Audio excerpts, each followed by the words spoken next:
You can forget a lot of things, Foster Care Nation, but never forget this. You're listening to Unparalleled Studios.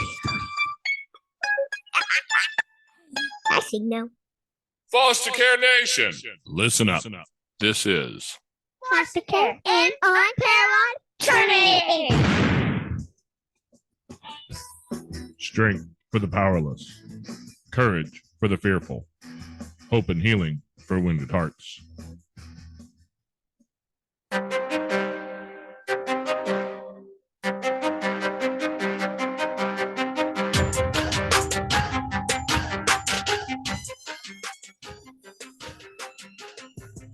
Hello and welcome back to Foster Care, an Unparalleled Journey with Jason Palmer. And ladies and gentlemen, today I bring to you a new guest who has a lot of experience in the child welfare world.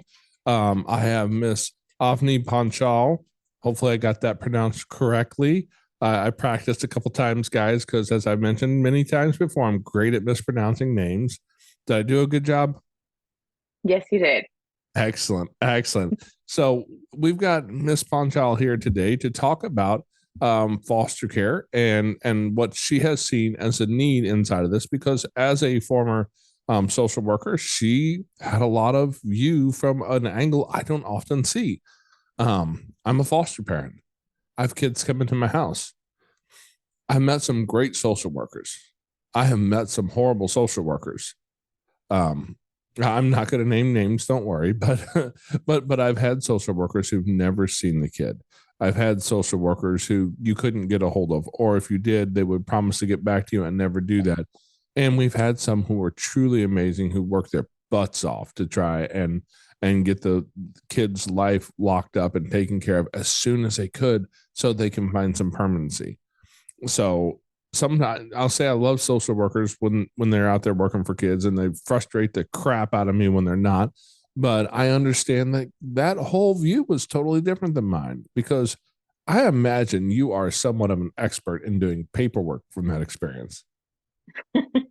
I definitely think so. So I worked in child welfare for about 10 years, 8 years of direct practice, and in a couple different counties. And now I train social workers in as they're starting their journey in child welfare. I also teach at San Francisco State in their social work department specific to child welfare classes.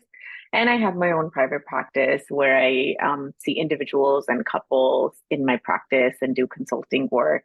And I'm very big now. The shift that I'm trying to make as a social worker is from social worker to therapist. In the last couple of years, I've been doing that more primarily full time. So yes, learned a lot. Definitely, I think it's one of the toughest jobs out there. It's also the most rewarding job out there, but it does, it's high caseloads and requires a lot of just strength and willpower of you as a social worker. So I know anyone who's working in the field is very aware of the bureaucratic process that is also part of it.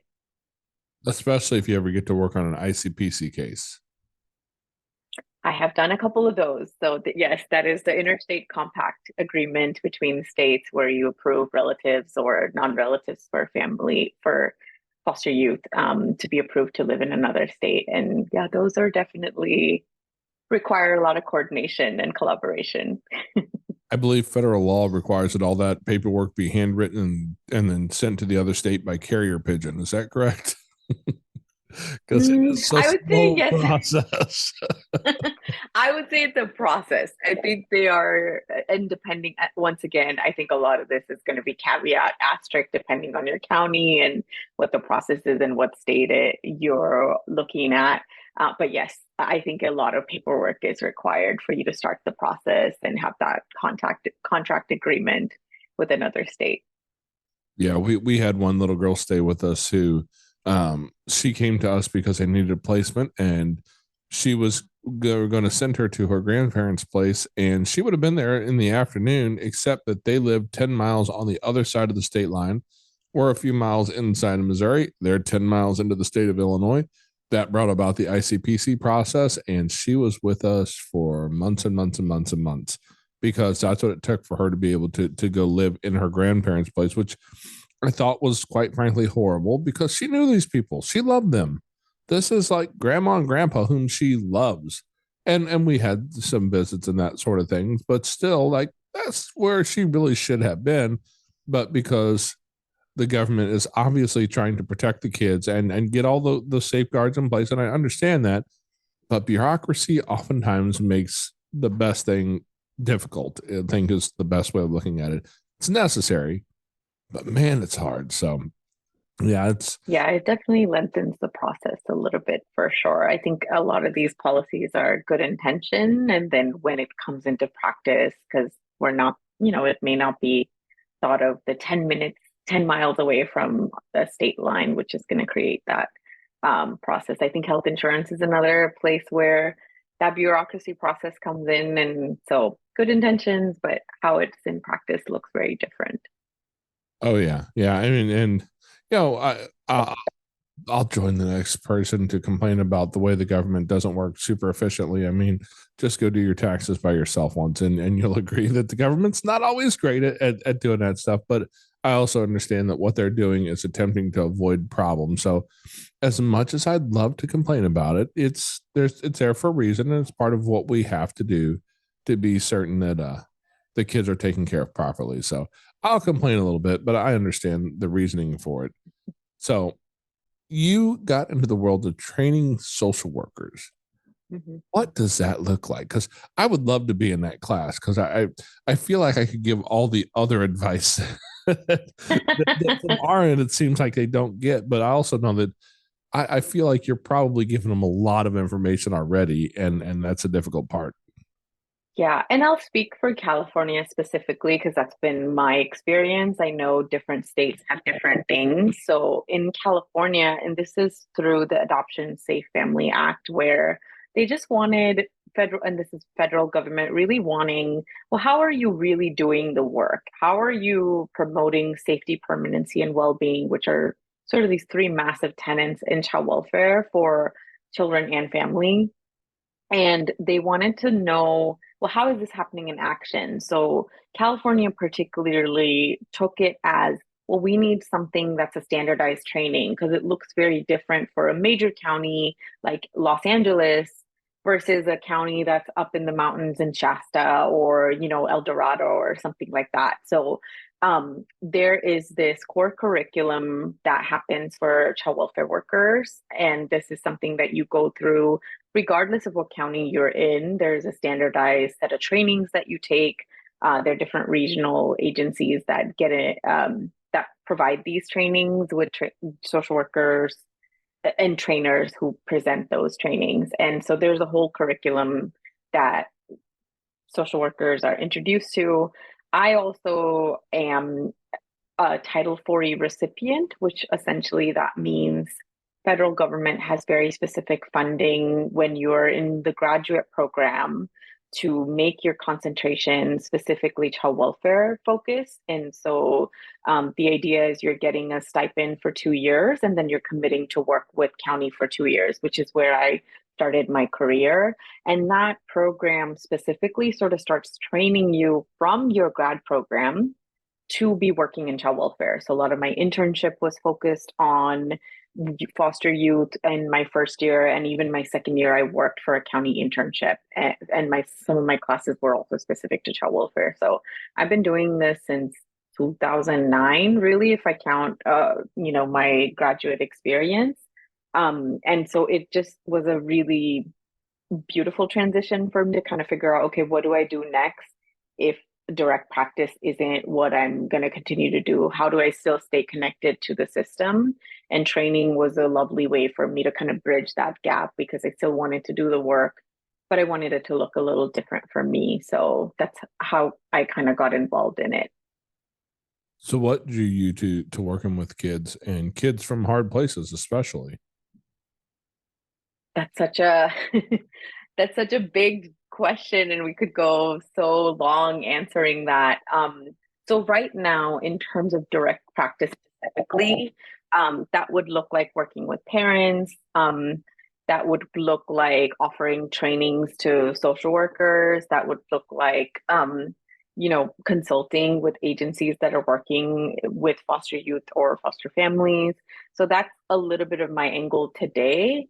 In the past, as I said, in my career, I've definitely worked as a social worker, held a caseload, made recommendations to the court. I've been an emergency response worker who's knocked on doors to investigate allegations of abuse or neglect. And I've also been an adoption worker or court dependency worker. So there's been many different units that I was part of while I was working. So that piece was definitely something that I started with. And over time, now I run my own practice, private practice. And so that is where most of my work is today, is the mental health component for kids and families. You mentioned mental health. I don't know that a kid comes into care without some level of trauma. I don't think it's possible to bring a kid in without having some trauma. If at least it's just the loss of first family, that's a trauma. Most of the kids that do come into care, I mean, I'm certain as somebody who's knocked on doors, you've seen plenty of cases where, I mean, I'm going to be honest, we've been reported on, I think, twice now, where they get here, they do their thing, and you learn just to sit back, you let them do their thing, and it's it's an unfounded report. And one time it was we'll say a family member who was angry with us over something completely unrelated. And I'm certain that you have seen plenty of those, and you've probably seen plenty of the other type, where you walk in and you see lots of trauma in a house, so that's been primarily, we haven't seen anything that was really an unfounded allegation that ended real quick. That's I mean, let's be honest, I know social workers have a caseload that's ridiculously heavy most of the time anyways, and they're busy, and they don't have time to just go like steal kids out of houses for funsies. They tend to come in for a reason. And so our kids, I'm going to say every one of our kids at some point has had some level of therapy. And well, all except for the littlest ones, because the two littles are 7 months and I think 18 months. I don't know, a year and a half. We'll call her a year and a half old. That's easiest for me to remember. So they're not, they're not doing any kind of therapy at this point, but there's going to be some needs there at some point, and we're fully aware of that. And it's so important, I think, for anybody who is a foster parent or who is looking and considering becoming a foster parent to realize that the idea when you come into this, that these kids really just need love. They need somebody to love them. That's true. But they just need, no, that's not all they need. They need help, So what kind of things have you worked with kids through, like diagnoses and stuff like that? So as a social worker in child welfare, we definitely are not the ones diagnosing them, because we're more, think of us sort of the middle individual that's kind of collaborating all the services for the individual, whether that's with foster family or community providers. So that diagnosis wasn't coming from me, it would usually be a clinician. Now that I'm I am a licensed clinical social worker today. And so with the state of California, I do have the ability to diagnose someone if I wanted to in my practice. As a social worker, a lot of us, unless you are licensed, don't have the ability to simply make a diagnosis. However, to your point, yes, kids are coming in with trauma. That is absolutely a given. And I don't make such a blanket statement lightly, but yes, even the simple act of trauma, even the act of being removed is traumatic for a child. So there's definitely a lot of services that are put in place to be what we call trauma informed. And essentially that simply means, how am I looking at someone's behavior from what is wrong with you to essentially what's happened to you. And there's a book out by Dr. Bruce Perry and Oprah Winfrey right now around what has happened to you. That's very big on trauma informed and really trying to get people to understand. So from your perspective as a foster parent, yes, children do have a lot of needs, especially if they're coming from foster care. And how do we take a pause, take a step back and understand, okay, what is really going on here? Because sometimes those behaviors may be some pretty normal, often pathologized in the sense where, a 3-year-old is throwing a temper tantrum. And if they're foster youth, it's sort of elevated to, oh, and it must be their trauma. And I'm not negating that in any way, shape, or form, because absolutely that could possibly come from their trauma. And it may also be important to recognize 3-year-olds have a temper tantrum, and that may also be a normal behavior. So, how do you sort of balance this, not just as a foster parent, but even service providers and social workers and therapists? How do you balance what's normal development and what may be sort of these underlying things happening because of their lived experience? Yeah, our godson is over today, and I love this little dude. Right, he is so much fun. He is cute. He's adorable.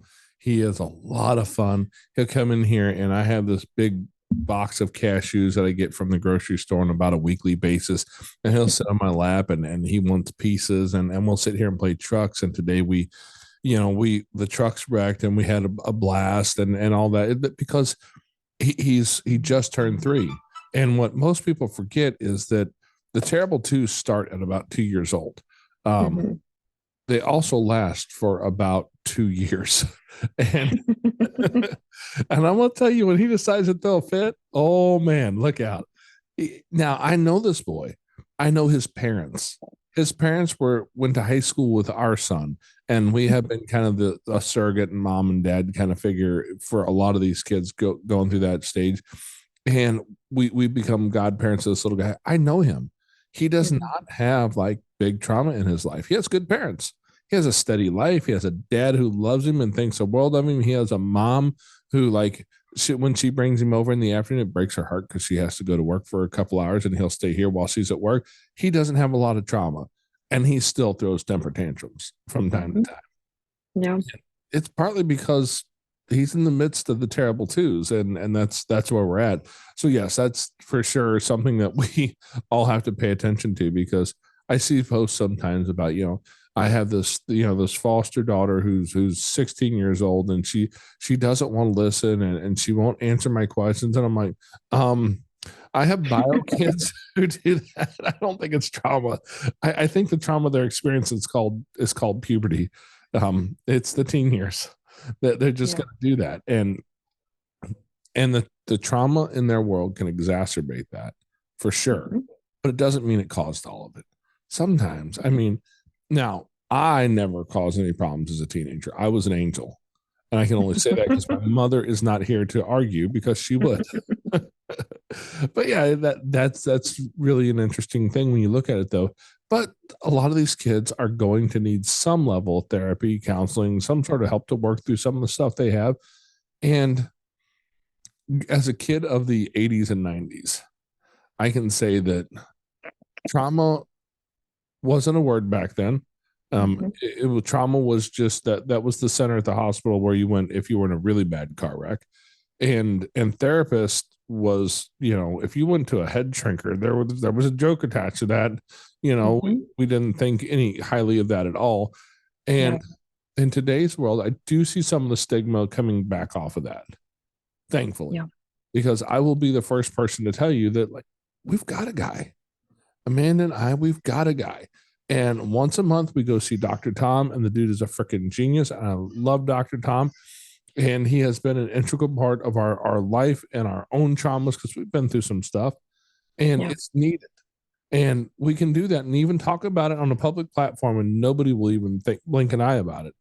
But it's in some cultures and some people in some areas, folks still will push back against the idea of kids needing mental health help at that age. So how do we destigmatize that in this strange world where, I mean, let's be honest, social media has changed the landscape, but unfortunately the ones that they're all watching and paying attention to on TikTok are convincing them that they're a time traveler from the future, come back to tell us what we're going to. Stigma is real, to your point. And I know you're giving an example of like 80s and 90s when you experienced it, but I think to your point, there are absolutely some cultures that it's still very real even today. Like, I know I'm a woman of color, I identify as Asian Indian, and I know there's this massive stigma in my culture around therapy. I know that's changing with my generation and the generation after me, and hopefully the ones after me as well. But there is this stigma around if I'm going to need professional help, that means that I am not able to do this on my own, that I'm not independent or, strong-willed, whatever, fill in the blank with whatever is going through that individual's mind. And I think, especially for foster parents and I would even say service providers and social workers, how do you normalize that experience of, hey, it's normal that you have a lot of emotions coming up because you've been removed or that you're in another person's home, even if this foster parent is very loving and caring, it's a different environment than what you were living in. That brings up anxiety, that brings up confusion, that brings up questions. And so, how do we as adults normalize that experience for our children, whether they're hitting puberty or whether they're in kindergarten or elementary school? I think a lot of this also depends on us modeling that if we're not okay, that we ask for help. And if I'm an adult in that situation and I'm not necessarily sharing any of my emotions or feelings, even if I can intellectually say, no, therapy is important and I absolutely, want to destigmatize it, well, what's your behavior behind it? Because if you're not expressing those feelings with your child or your foster youth, you are sort of sending this message of, yeah, but we don't talk about these things. And so I think it's going to be very important for us to, as adults, figure out how do we normalize these conversations. And I just want to kind of also say, trauma is such a big word where I've, in my experience, had many children, they didn't want to associate with the word trauma because it brings up these feelings of then there must be something wrong with me. And so sometimes it's also important to use their language. Maybe they're not calling it trauma, but maybe they're calling it, that was a really bad time in my life. And how do we still keep with the language that they want to use rather than shift it to say, no, that was really traumatic, because maybe they're not ready to use that language. And that goes for abuse and neglect as well. I had many children that maybe weren't ready to, say the word abuse or neglect because they were wanting to really still love their parents who, I mean, that's a very normal thing that happens. And so how do we still create that balance? Yes, we have seen that in our own experience. Kids definitely want to still have a connection Mhm. with a bio parent, and it says nothing about me as a human because Yeah. this kid wants the connection with their bio parent. That was definitely one of the struggles that I feel like me are in our oldest. Yeah, get it right here. The oldest of our adopted kids, Mhm. or pretty close to true. I guess we'll put it that way. His father died due to a violent murder, and I don't get to go be his replacement dad, and I realize that. But that was really hard for him to think that way. I think that was something that really caused him a lot of struggles, and I didn't have that. I didn't have that perspective to begin with. I didn't even think about that because, well, why would I? Nobody murdered my dad, and I never went through the things he went through, and it took me a while to figure out that was a problem in our relationship, and we had to figure out how to talk about that out loud, like two human beings, not like the guy who's saying, look, I this is the way it is and you're going to listen to me because everybody in this house calls me dad. But we had to talk about it like two human beings, and that was, man, I didn't know it was that hard to talk to people like human beings sometimes, but sometimes it really can be because you're put in difficult places with lots of trauma around lots of crazy stigmatized things. Nobody wants to talk about the elephant in the room. And I think we also come from a culture where we want things to be sorted in a particular way. And we want those black and white answers where sometimes life is much more gray than it is black and white. And so when we're kind of confronted and how do I have a both and moment, it can feel really sort of turmoil for our brains because it's trying to sort it out in either or when we really need to be both and about things. I wish I could say I always understood that, but it took me a long time to figure out the difference between either or and both and Mhm. because, you know, what is it? I was reading something online the other day that was talking about, we're looking at like technology is taking all these leaps and jumps, and quantum computing is like this huge amazing thing that's going to make our world a whole different world. I mean, it's going to be a different experience within 10 years for certain. And it's because they figured out a way to use the both and model in computing. And we can Mhm. use that same power to look at our life and realize, hey, this is difficult. You know, Mhm. as of the time we're recording this, just I don't know, a few hours back, we were actually in court for a TPR hearing for one of the kids, and it's really easy to look at it and go, like, look, dude, you did this, that, like when the service processor showed up to because they served us for some reason this time for us to show up in court, and Mhm. like the guy was kind of rude to my wife when he handed the papers, and eventually he figured out that we were the foster placement, but I think he had looked at the papers and thought like, holy crap, these people are not good people because they didn't paint a very wonderful picture of what because they were people who'd been through a lot, and they were not capable of taking care of a child. And Yeah. then we sit in court and the guy is talking and you watch him and you realize that right now I don't know his personal backstory. I don't know what traumas led Mhm. him to the choices that he made, but Mhm. it's really easy to go, yeah, you like this beautiful baby over here, you just left this child in trauma. But Mhm. at the same time, I don't know that he's not a child of trauma himself, who's Mhm. never had any help to work his way through it. And you Mhm. have to hold both those pieces in tension at the same moment, and it's not comfortable. Yeah, absolutely. I mean, intergenerational trauma is real. We could also even talk about how systems have impacted people's trauma even further, because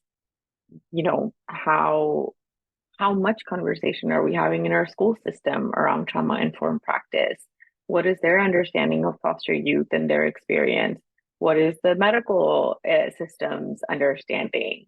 We could talk about the incarceration and the disproportionality that Black and Brown individuals face at a higher rate in all very punitive ways. So yes, that is absolutely real. Disproportionality in foster care in any state and county is real. And so, yeah, absolutely. I would also be really curious on what has been their story and really going back to that main question of what's happened to you instead of what's wrong with you. Absolutely, absolutely. That's one of the things that I've learned just dealing with the school system that our kids have gone through is I think most school districts in the country at this point have the trauma informed moniker on them. And I Hmm. think that most school districts do the best they can with Hmm. providing an intellectual understanding of what trauma informed really means. I don't know that they can truly understand what trauma is until you've lived it. And having lived in a house with somewhere around 30 different kids come through our house, and we've adopted a number of them, but still at the same time, like we've lived with the outworking of their trauma, not with their original trauma, but Yeah. just living with that and seeing how different that is in their life. I've got to, I talk about my little guy Frankie a lot. um Frankie, when you get old and you listen to this, buddy, just know I love the crap out of you, dude. uh, Frankie, he just turned 8. All right. And I joke that when the DSM-6 comes out, there will be a new diagnosis, ADHD AF. You're gonna be just as ADHD as Frankie. Like his little brain is moving a million miles a second. And he is a great example of the 80-20 rule. 80% of the time, this boy is amazing. He is happy, he is having fun, he is just a great kid. And 20% of the time, some of the trauma leaks out. And those days are hard, but you Yeah. have to learn to understand when you see that trauma leak out, that what you're seeing isn't a, as a teacher or somebody who works with kids, you have to understand that what you're seeing isn't a bad kid. You're seeing a kid who is put in a place by an irresponsible adult that caused some trauma, that did damage in their brain, and will work its way out as different behaviors across their life that they have to deal with now. Yeah. And that's a difficult viewpoint to keep. I used to tell foster parents all the time, because there's a honeymoon phase that happens when the kid is in your home and things are going well. And then there's a testing phase. And sometimes that testing phase is really, for a very long time, it's there. And I remember, when foster parents, like, they're saying XYZ, and it's like, no, that's good, because they're actually giving you an opportunity and space to show consistency. And that's actually going to connect you even further if this moment of sort of turmoil that's coming up is handled with love and care. And I've seen that with adoption too, where kids who are being adopted, there's definitely excitement. And then over the years, it could be during puberty that you now start seeing these behaviors show up in a way that you maybe haven't seen it in the beginning. And I hope that, foster parents, and actually, as I've said, service providers, social workers, teachers, can really understand, okay, that was a really big reaction to something that felt minute. What's the underlying thing here? What's going on that I haven't necessarily uncovered? And so even trauma-informed practice, you're right, there's so many, the schools have that moniker, other systems have that moniker. And I also think, like, well, what does that mean in terms of practicality? Because it can sort of be this very theoretical framework and sort of be a buzzword. I think of it from a very practical standpoint. If someone is showing a particular behavior that feels elevated than what the response is, how do I slow down and simply ask myself, what is happening in terms of the behavior? What might be going on that's kind of bringing up this behavior? Have I missed anything else? If you're simply asking those three questions, you are essentially practicing trauma-informed care. And that's a very watered down version. And I'm not saying now you're an expert in that, but even that simple practice allows you to, really come from a place of, I'm going to slow down, because our immediate human reaction in those moments, and if you've had a long day, you're tired, it's going to be even more frustration, which sort of, is not taking you in a place where you want to be. Yeah, I have a friend of mine. He is a world champion archer, and he has a tattoo down his forearm of an arrow. And I love what it says, because it has nothing to do with archery. It says, "Always shoot for the heart." And we talked about it one day, and he said, you have two choices. You can either try and win the argument, or you can try and win their heart. Which one are you shooting for? And I went, yeah. Yeah, I don't. That makes me feel a little bit convicted, because at that time I'm like, I don't think I hadn't really applied that to the world that we have here. And I went, oh yeah, I see a lot of times where I have crazy behaviors. I have one little guy right now who he's what, 9 years old, I think is how old he is, and he had a decent level of trauma in his backstory, and I see things sometimes come from him that are way out of proportion. And it's like, dude, first off, come here. Let's not yell at each other. Let's just talk. How about you sit on my lap for a second? Let's just breathe. And can we just talk? Because I don't want to yell at you. I don't think you really want to yell at me. What the heck's going on, dude? What's the big deal? And and his brother took his spot when he went to the bathroom, or something like that. But there's this huge blow up, and I mean, we're getting ready to go to Knuckles here over a spot, and I'm like, whoa, hang on.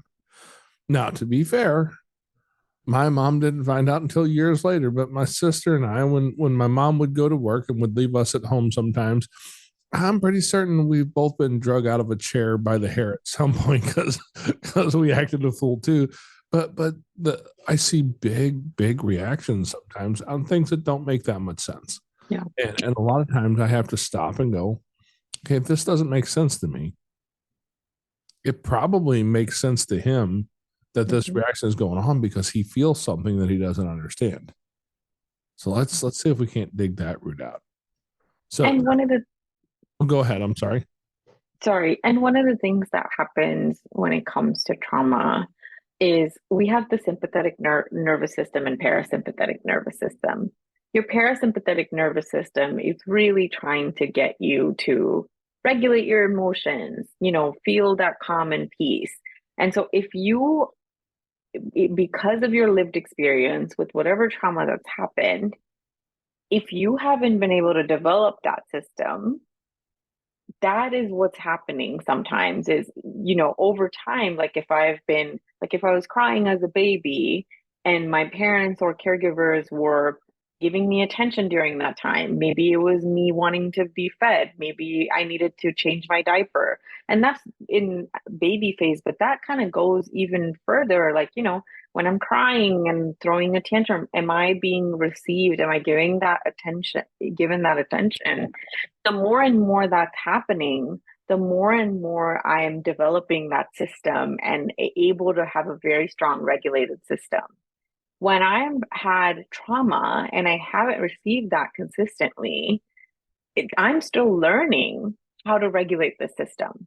And so it makes total sense to me that those big reactions can come up because I'm still developmentally getting to a place where I feel like I can self-regulate. And I see this in adults too, because I do a lot of work now with adults where you could be any age and now you're realizing, oh, I haven't really had the self-awareness to self-regulate and self-manage because I'm still getting more aware of why did I react in that particular way.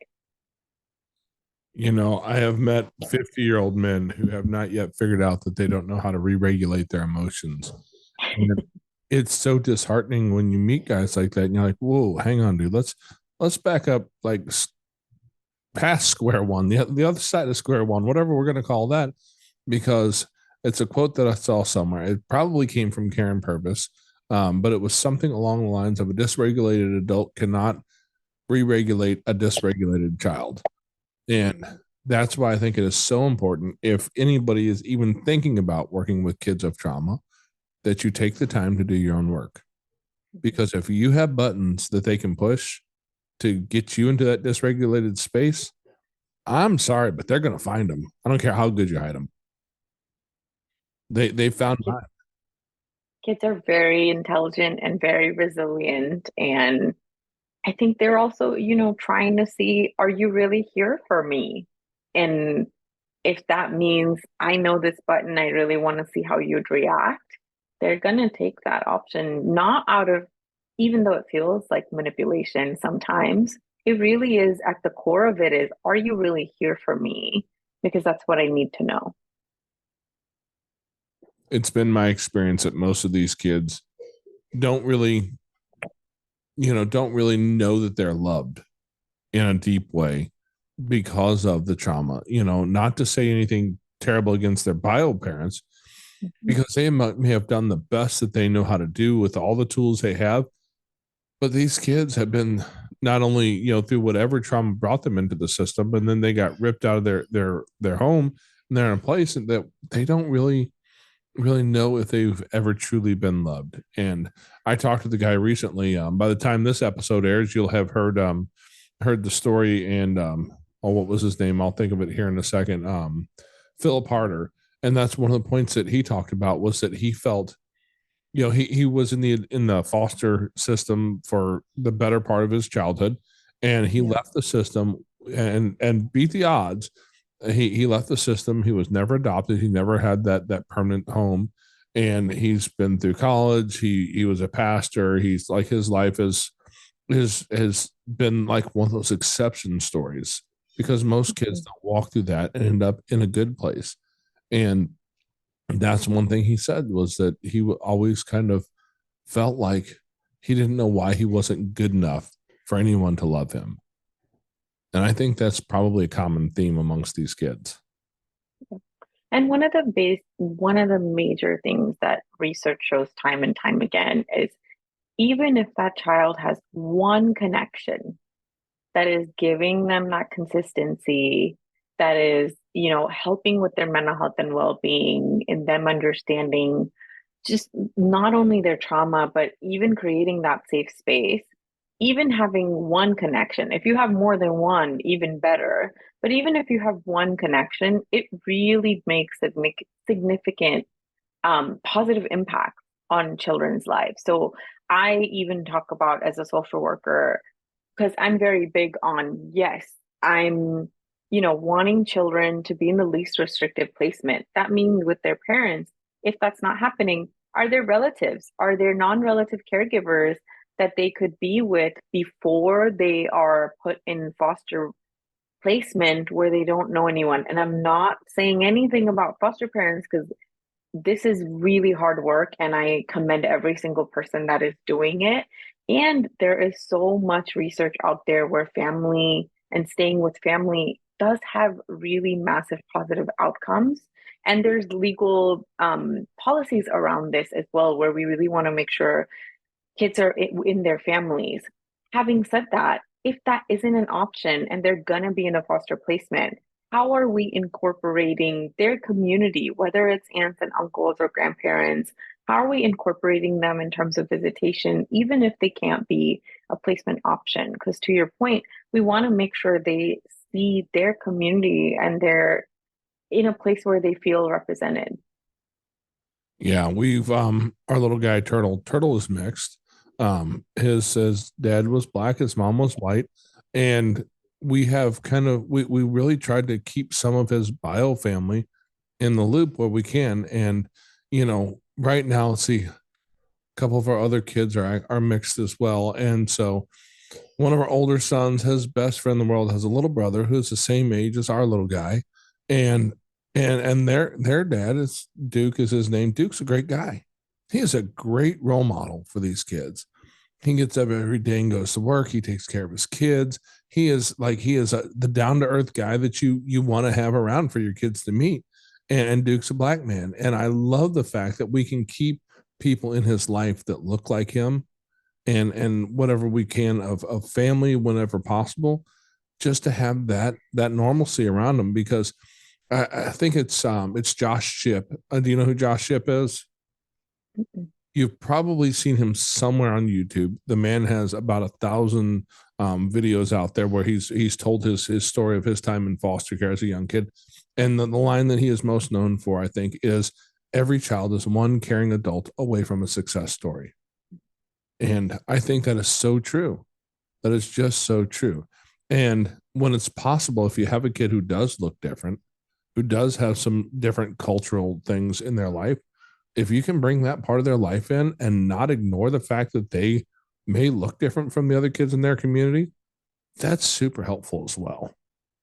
Yeah. There's an exercise we used to do in adoptions around, who is the doctor that you go see? Who is, where is your grocery store? And what's the diversity around that? Who's part of your schooling system that this kid is going to be part of? And it was really for folks to sort of understand how much diversity do they have? And if they don't have as much, how are they bringing that in the mix, whether it's the doctor or the nurse or the teacher? Because, you are modeling the behavior for your children. So I love that you have representation for your kids, because sometimes that's not there. And even that, with all the love and care, there is something that that child is going to feel different about if they're not feeling represented. Yeah, our little guy is he wanted to play flag football for the first time this year because he's of the age he can play that. And we got him signed up for a team, and thank God, because sports can be a great thing for kids. Don't get me wrong, but sometimes the coaches lose their friggin' minds more than a little. I'm just going to say that, and they get stupid about the sports stuff sometimes. And the coach for his particular team is a black man. He is a great guy, and I love having good role models around that look different, because because it's the truth is, and if you look at our family is a great example of it. You know, my wife Amanda, she is painfully white. She makes a sheet of paper look tan. Her maiden name was McClanahan, and she lives up to that Irish moniker very well, physically speaking. And I am just kind of ambiguously brown, and so we have a really ridiculously diverse looking family because we have white kids, we have mixed kids, we have all the colors of the rainbow in our family. And I think it's so important for kids to realize that, and I think this generation, maybe the generation that's going to start to realize it, that it doesn't really matter so much what you look like on the outside. You got to learn what's on the inside. That's what actually matters, because man, there are some horrible people out there. Let's just stay away from them. Let's just be, prejudiced against the bad people. It's so much better that way. I don't want people around my kids who promote hate, because honestly, hate's never the answer. And that's been my experience, is that's our job, is to show kids that what really matters has nothing to do with the color of your skin or the culture you're raised in. And there's no such thing as black enough or white enough or, Mexican enough, or none of that. All that is a bunch of racial things that you can get as conspiratorial as you want as to who promotes that, but is promoted out there in this world. And the truth of the matter is, at the end of the day, what matters is if you're a decent human being. And if you are, we can be friends and we can do life together. I'd love to, but I don't want to do life with you if you're a horrible human. That's what I care about. Yeah. And I think I would say yes with an asterisk, because I think for people, stories are very important. Their lived experience is very important. So I know for me, to not being able to have my representation as an Indian person, it's really hard to kind of pick that apart. And so yes to your idea of coming with love, because I think that is important. And so how do we also come with love for the people that maybe are really bringing up hate? And that doesn't mean you have to have those conversations in that very second. Maybe it's a boundary, maybe you need some space, but it is also going to be important for us as a nation to move forward, to have these difficult conversations, because stories matter, representation matters. It also is very important for people to have, their journeys being validated and believed. And I think a lot of times, with the best of intentions, where people are wanting to see the humanness of all of us, sometimes we haven't necessarily acknowledged people's stories and what their experiences have been. I think that acknowledgement is going to be really critical and important before we get to the humanity of all of us and wanting to come from a place of love, because I absolutely agree that is the direction we need to go. And I kind of put a little asterisk, because as a person of color, I cannot just remove that identity from my experience of being a human and being a person of color. And I really hope that people are acknowledged in their stories and sort of believed when things are happening that maybe is a microaggression, even if there was an intention to harm them in that way. Yeah, we all have different stories. And I have a guy that I work with a while back. He looked at me. Now, as you can tell, the listeners can't, but you can see me. I am not an easily distinguishable nationality culture. You can't figure out where I came from. And I did the DNA test because I was kind of curious myself. And to be honest, they kind of drew a circle around a large area around Europe-ish, bigger than that, and said, "Oh yeah, you're kind of from all that." And this guy he is your we're in rural Missouri. And he's your standard, kind of visually speaking, he's a white guy with red hair. And he said to me one day, "I don't think that racism really exists anymore in America." And he earned like a 30-minute lecture at that point because I was like, well, that's because you don't see it, because you're the guy who doesn't experience it. But let me tell you about what we've been through, what we've seen and the things every bit 100% exists still in America. And we don't need to pretend like it doesn't or it hasn't.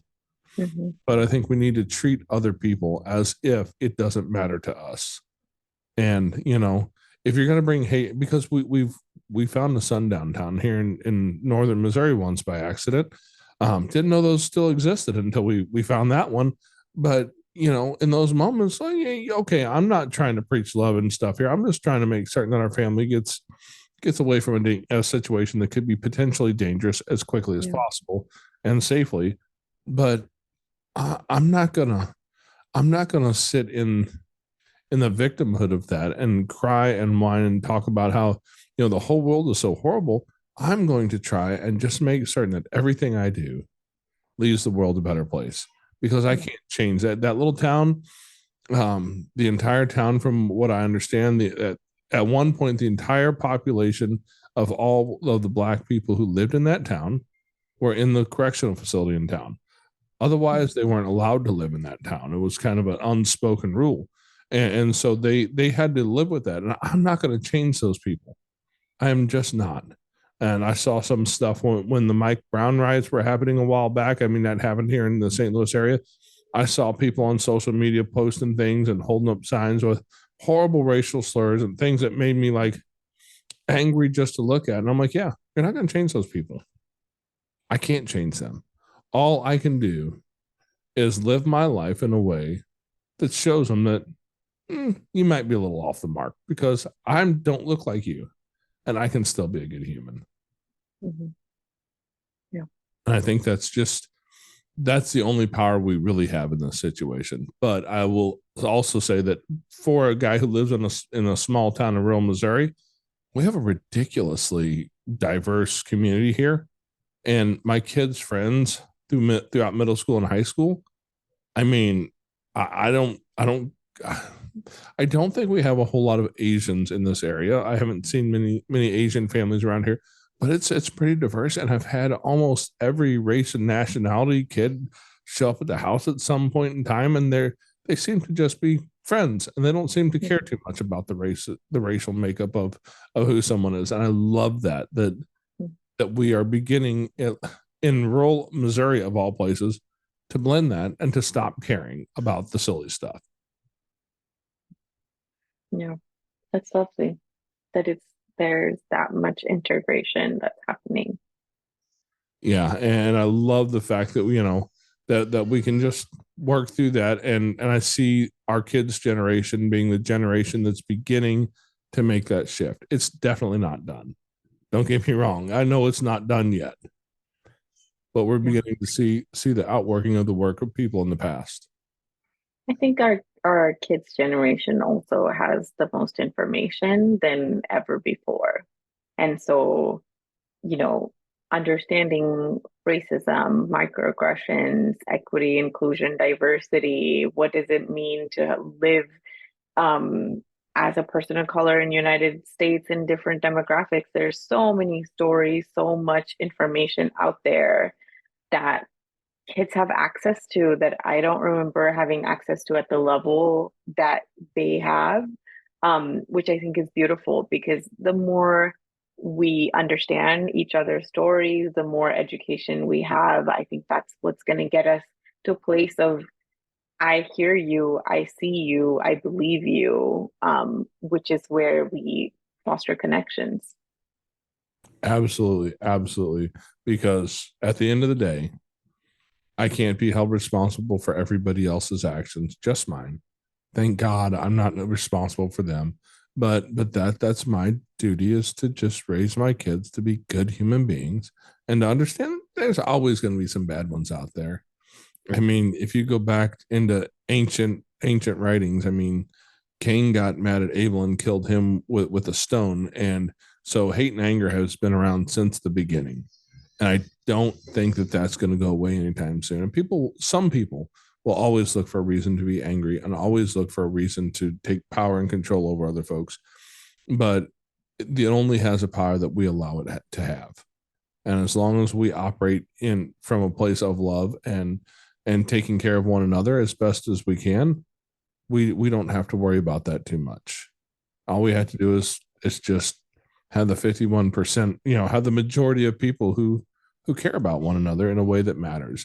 And I love that that's what you've done with your work and working with people who need that help, regardless of who they are, whether and even today, working with adults, working with children, through your work as a social worker, because those are all the populations that we all need help. Let's just be honest, we all need it. And you seem to have taken on, and I think the only thing I don't think I heard you mention was geriatric care. And if you want to get into that job, give it a few years, and I'm going to need some of that at some point. I'm certain. I definitely see adults, and so I don't have a like, no, I'm not taking a certain population of people. It just happens to be that my clientele has been mostly young adults to mid-age adults. And I've not necessarily promoted that to be the only group that I'm seeing, but it's just been happenstance that's who's coming. And it's funny that you mentioned with the love piece, because my practice is name, strength, and self-love, because I really do believe in this idea and notion of recognizing your inner strength and practicing self-love, which even that is such a buzzword, but the reality is self-love could look very different for different people. It could look like you asking for help. It could look like you saying no to something that you don't want to do. It could look like saying yes to something that you've been really scared to do. And all of that is self-love as well. So I'm very big on making things a little bit more practical and understandable for people that I work with. Absolutely, because I found that when I find things that I'm being pushed into that aren't, don't make me go, oh yeah, that's what I want to do, then it needs to be an oh no. I mean, my wife and I, we've fostered a lot of, for some reason we're kind of, if you have a baby who is substance exposed at birth, we're like one of the first calls apparently, because we see a lot of those, but we're good with that. That's where our skill set sets so squarely. Now, I did get a phone call here a while back for from a social worker who was looking for a placement for a 15-year-old boy. And I just had to say, no, no. And she kept, you know the difficulty of placing a child, and they're trying to, and I get what she's done. I said, no, you don't understand. I have a 15-year-old girl. I'm not putting a 15-year-old boy in my house. I don't care what his story is. I'm just not doing that because for all the other reasons, because I know how this is a place where we would have to be super careful that's not our strength. Our strength is in little ones. If you have, quite frankly, if you have one teenager or you have three newborns addicted to a substance, hang on, I gotta go get another car seat, because that's just where I'm wired to work. I don't know why people think I'm crazy, and I might be. They're probably right, but that's okay. That's our strong point. So you work, where you were put, because you're there for a reason.